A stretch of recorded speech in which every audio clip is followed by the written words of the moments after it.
615 Facebook comments as reactions to our topic today, the highest number we have ever received since we started GLOBEWATCH, and that public interest encouraged us to treat one of the most controversial topics of the 21st century, homosexuality, today on GLOBEWATCH. The latest homosexual couple wedded this week in New Zealand, days after the country was hit by another powerful earthquake, and thousands gathered in the Nepalese capital, Kathmandu, demanding for homosexual rights in one of the most conservative countries in the world. According to a non-scientific survey, 11% of the world's 7 billion people are homosexuals, and 14 countries have completely legalized homosexuality, with more others partially recognizing it. With mounting pressure from powerful labor and lobby groups across the world, just how far will homosexuality define 21st century politics?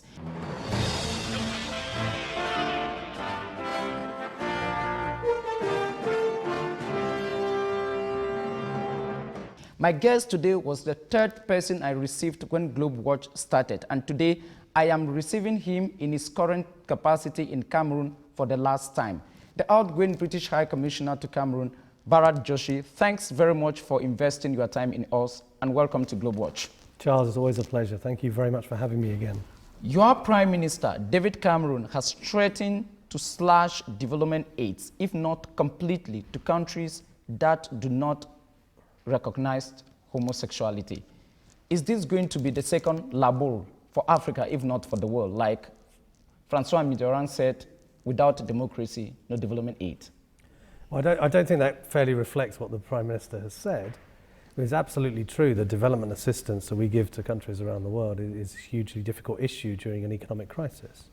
And the British taxpayers have the right and the expectation that their money, which is spent to help poorer countries develop, is given to countries with whom who treat human rights seriously, who are using that money in the right way, so not in corrupt ways, and are not disregarding the rights of their own people, including those in minorities. So countries which are targeting homosexuals with draconian rules and laws, and in some countries we're seeing quite an acceleration in that process.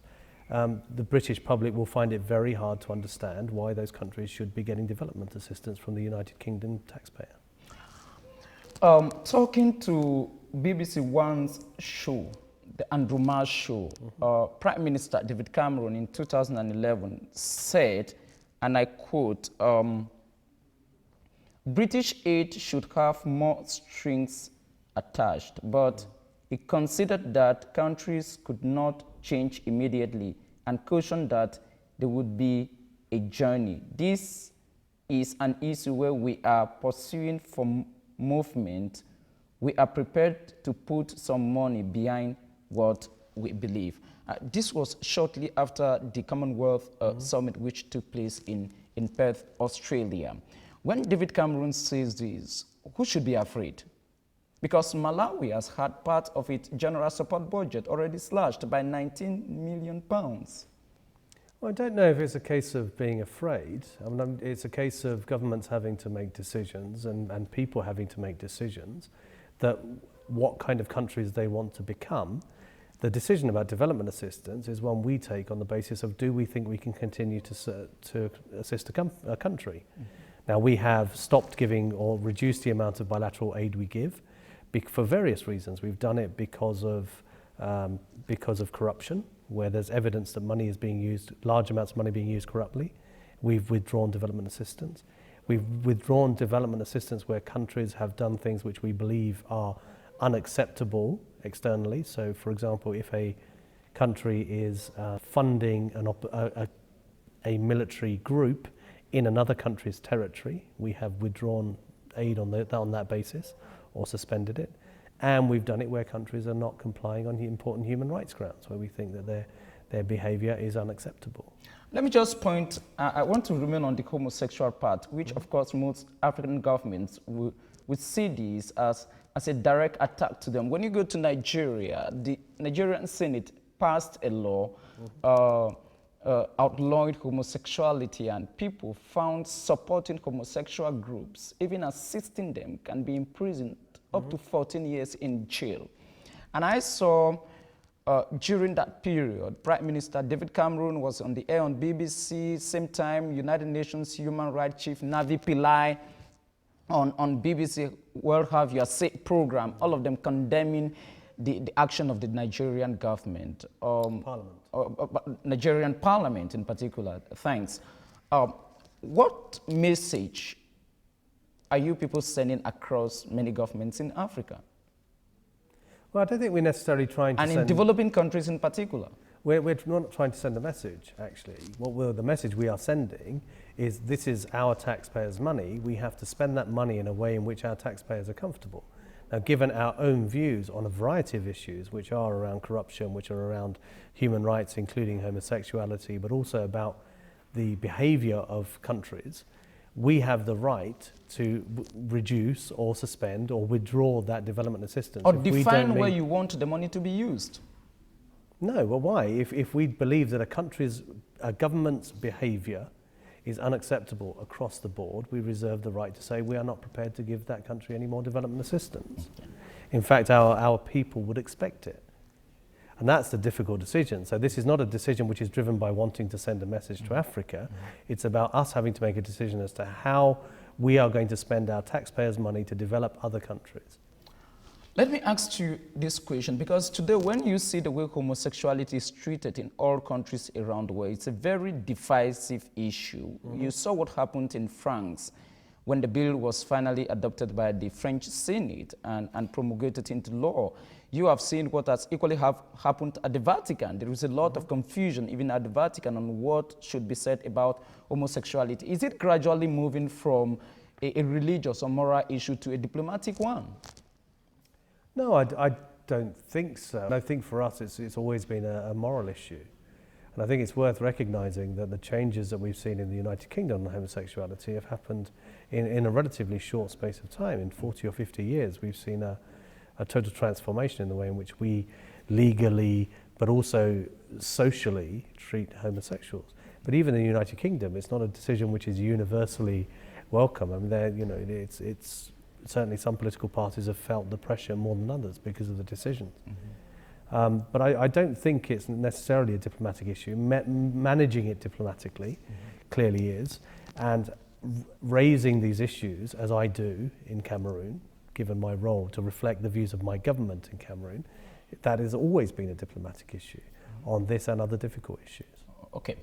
You are saying that it's probably a diplomatic issue, and I agree with you.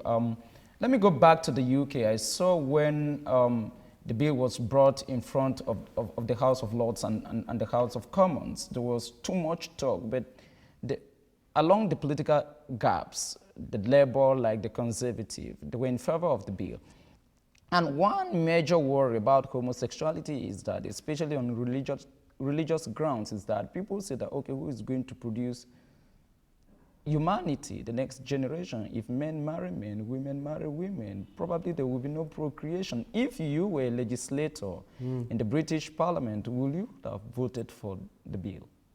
Well, the answer on the second one is easier. Yes, of course I would have voted in favour of it. I believe that homosexuals are no different to anyone else. I think they should have the same legal rights, and that's very much my personal view. So I would have followed my conscience. The idea that suddenly, because homosexuality is legalised in the United Kingdom, means that everyone is going to be homosexual and there are going to be no children because there won't be any heterosexual relationships is ludicrous. I fully support the rights of homosexuals. I'm happily married with my 2 daughters because I'm a heterosexual male, and that's just how I am. Many of my friends are homosexual, and they may have children, they may not have children.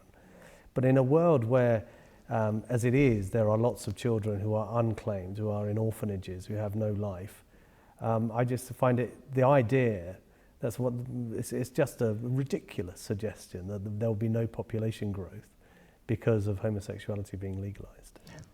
Each time you hear a homosexual is dead or killed in most developing countries, because I read the last Transparency International report, which talked of a surge in homophobia in Africa. Each time you hear there is a surge in homophobia, death, and whatsoever, who do you directly point fingers of responsible for the death of quote-unquote homosexuals? We clearly don't. I mean, that's a matter for the police and the investigating authorities. We don't blame anyone. I think my view has always been, I liken those the murders you're talking about, I liken them to rape. I mean, when women are raped, you blame the person who has committed the rape. And it's not about sex, it's about that individual who has committed the rape is doing it to gain power.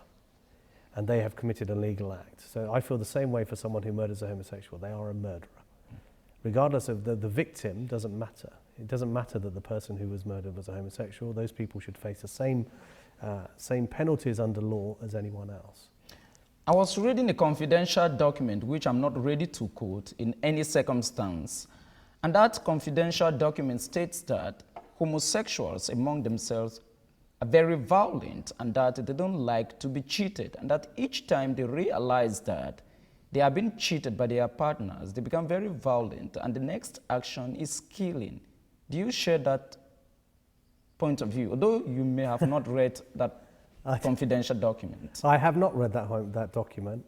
My instinct is that homosexuals as a whole are no more or no less violent than any other group of people. And I'm pretty sure when you look at the murders in Cameroon, how many women are murdered by their husbands or how many men are murdered by their wives or their spouses, I suspect there are many more of those than homosexuals being murdered anyway, as a matter of course. So I just find that a really strange argument that seems to be based on no science whatsoever. And I would question the quality of the report that you're quoting. Let's move to another area, going back to suspending development aids to countries where homosexual rights are poor. Barack Obama backed that idea in 2011, just like David Cameron. And there is substantial evidence somewhere in some confidential documents that the European Union may be moving soon to adopt that policy. This is the world's first humanitarian donor, which the UK is SPAR. 14.6% of the funding comes from UK taxpayer. Absolutely. Now, if that happens, most countries may be running out of humanitarian aid because those countries which are conservative in nature may not be ready to toe in. Yeah, and I didn't hear a question. Will you support the fact that if a country is not legalizing homosexuality, development aid should be cut completely? Do you support that fact? No, I don't think that's quite what we're talking about there. We're talking about making sure that the development assistance, which is given by certain countries, certainly for our UK taxpayers, many of whom question the value of development assistance in any case at a time of crisis, it's absolutely right that we are satisfied that we are giving that development assistance to countries who are meeting certain conditions. And what we are talking about is some of those conditions perhaps evolving forward. So we are talking about tying them to performance against certain indicators. And I think it's right, that's a part of the debate that needs to happen. The decision for each country will be different, depending on which other country is. But I don't think we're talking about a blanket decision anywhere that homosexuality being illegal means that they won't get development assistance. But I think it's a factor as part of wider human rights adherence. It does matter. You know that most homosexuals around the world are very rich people, and they are capable of influencing policies and infiltrating systems. Let me take you the case of Hollywood, for example, with the issue of fertility postponement.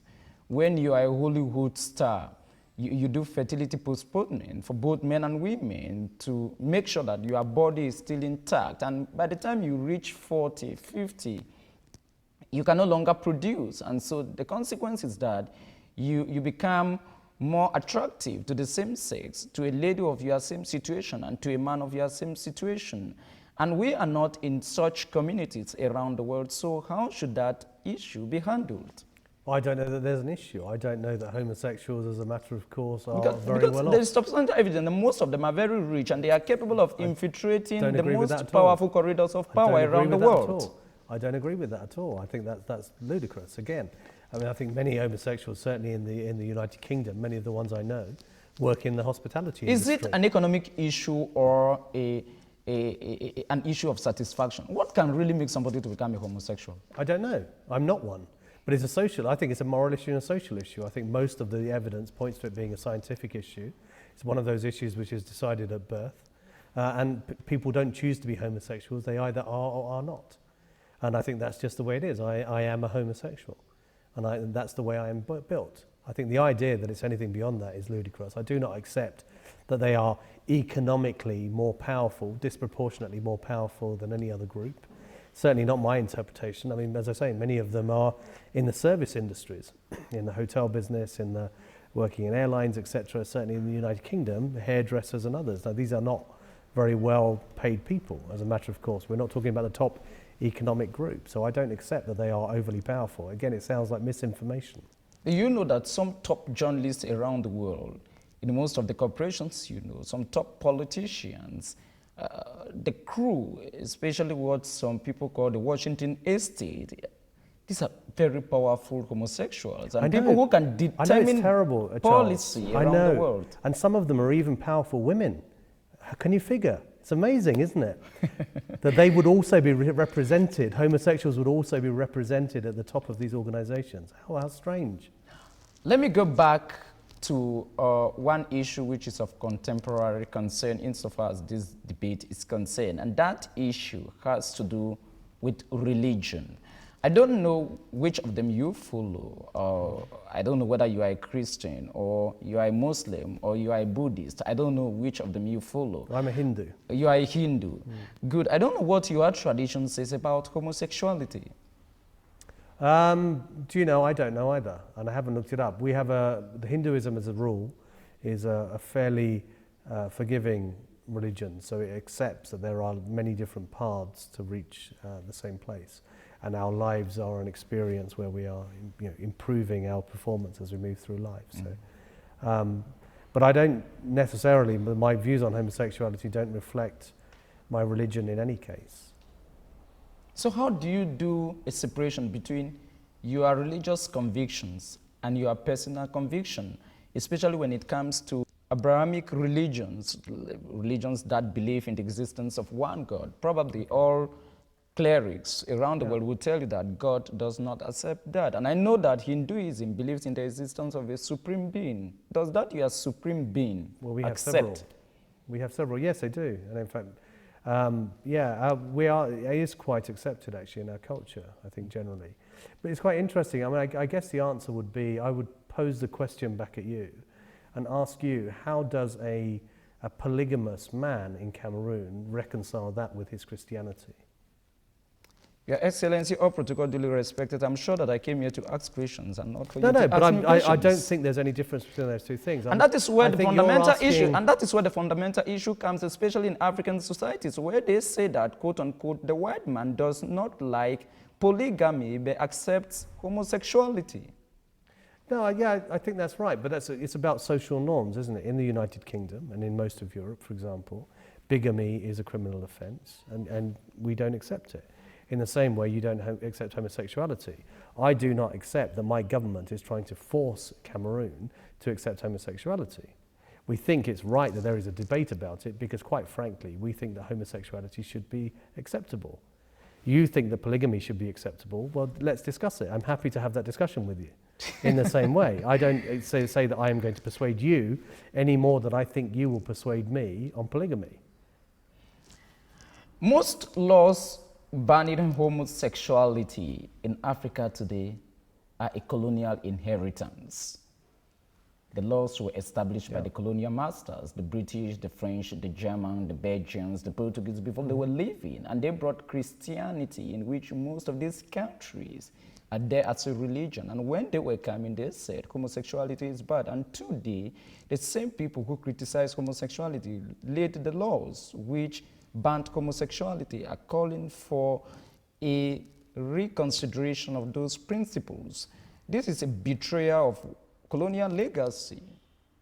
Right.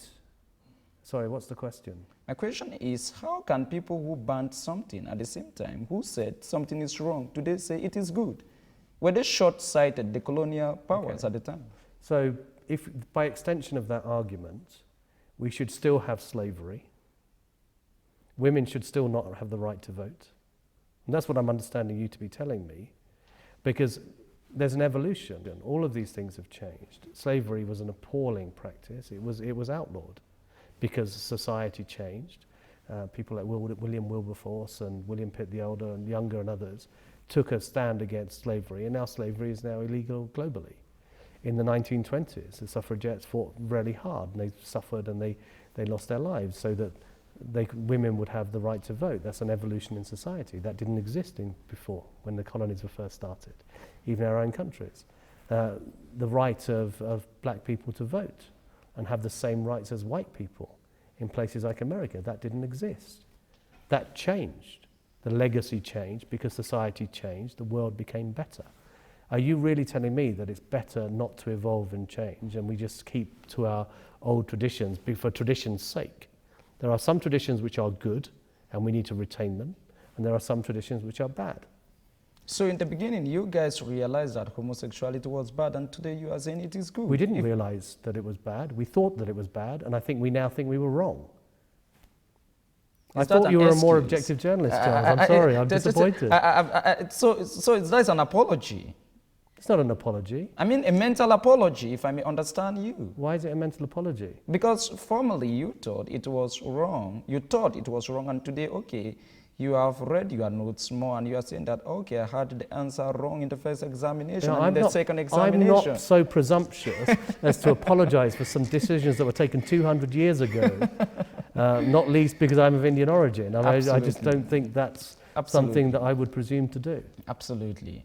Now, let's talk a bit about what happened in the course of the week, especially in Nepal, where you had thousands gathering to demand for homosexual rights. The latest took place in New Zealand. All of these mutations, how do you interpret them on a global perspective? I don't know that I do, actually. I mean, I think it's interesting that we're seeing those movements arise in different places.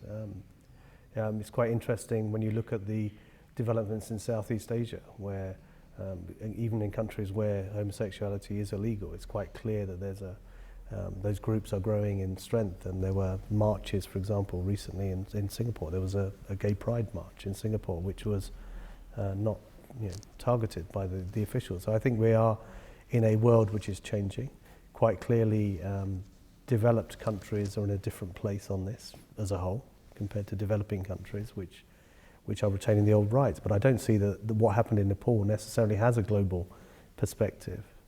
Do you think that as the debate is moving now, there will be a day when some countries will sever diplomatic relations with others because of homosexuality? Is it really a major topic of the century which is growing? No, I don't think it is. And if anything, I mean, one of my frustrations is groups in this country who have tried to imply that this is what we care about. I mean, homosexuality, the whole role of homosexuality in society, it's part of our much wider human rights agenda. And what I've always said, I don't worry very much, actually, about, when I worry about Cameroon, you know the pressure which is in Russia, which has, of course, had one of the draconian measures insofar as gay rights are concerned. Are you sure if the Russian government takes a step further, it can reach a point where it can sever diplomatic relations with some countries or even institutions which say, okay, we have to pressure you people? Yeah, just a reminder that I'm the British High Commissioner in Cameroon. I have nothing to do with Russia. I'm not the ambassador, nor do I represent the Russian government. So I don't know. Let me ask you questions which concern your stay in Cameroon. Tell me, just how disappointed have you been in Cameroon? Not at all. You saved your easiest question for last. I haven't been disappointed at all. I came out and inherited a bilateral relationship with a traditional partner where we had not only, we had close historical links. They had been, we had links now through the Commonwealth since Cameroon joined that. So I came to inherit those links, and I feel I leave with a great deal of satisfaction of having done my job, and not just in Cameroon, where I'm resident, but also in Gabon, where we've opened a commercial office, in Chad, which I visited almost 30 times in that period, and also to an extent in Equatorial Guinea and CAR. So my own sense is of, having had a really fruitful 4 years, the relationship is in a place, in as good a place as it has been for a long, long time. We will have, at the beginning of September, the first ever Cameroon-UK joint commission, which will take place in London, with UK ministers and with His Excellency the Cameroonian Foreign Minister. So I'm extraordinarily proud of the work that I've done here, proud of the work that my team has done actually. I have the privilege of leading an excellent team who do most of the work and make me look good, but my sense is that I'm not disappointed by anything. If I'm disappointed, it's at the things that I've started but not finished. But that's, I'll live with that, and I know that my successor inherits a fantastic platform from which to build even closer and further links. Where are you moving next, before I ask my last question? Sure, I'm moving on to India to be Deputy High Commissioner in India and Head of Mission for the South. So I will be based in Chennai with a mission of 28 diplomats rather than my 3 diplomats here. So I'm moving to a different job in my country of origin. The last question is, we would like you to assess GLOBEWATCH. When we started the program, you were from there from the beginning. Now you are leaving. We are 1 year plus 3 months old. I'm sure you are one of those persons who can assess these programs, because you have been here on several occasions. So we would like you to watch it. I mean, I will say I do watch it. So we would like you to say something about the program before we separate. I think it's exactly the kind of program that I worried didn't exist when I came here. It's one that genuinely seeks to inform and influence and kick off in national debates. And it tackles the hard issues, and that's what you need. I mean, we're in a world which is changing at a pace which we have never seen before, because of the nature of global communications, because of the speed of these organizations to respond, and because we are going through a significant period of global change. So to have a program like GLOBEWATCH, which is able to inform people what is happening internationally, I think is fundamentally important. So no, congratulations to you. I hope you will go from strength to strength. I want to thank you very much, the outgoing High Commissioner to Cameroon, BHARAT JOSHI. You have always been here. I hope your assessment was not a diplomatic assessment of the program. No, it wasn't a diplomatic. No, as you know, I'm pretty honest and frank, Charles. Trust me. If I thought something different, I would have told you. Okay.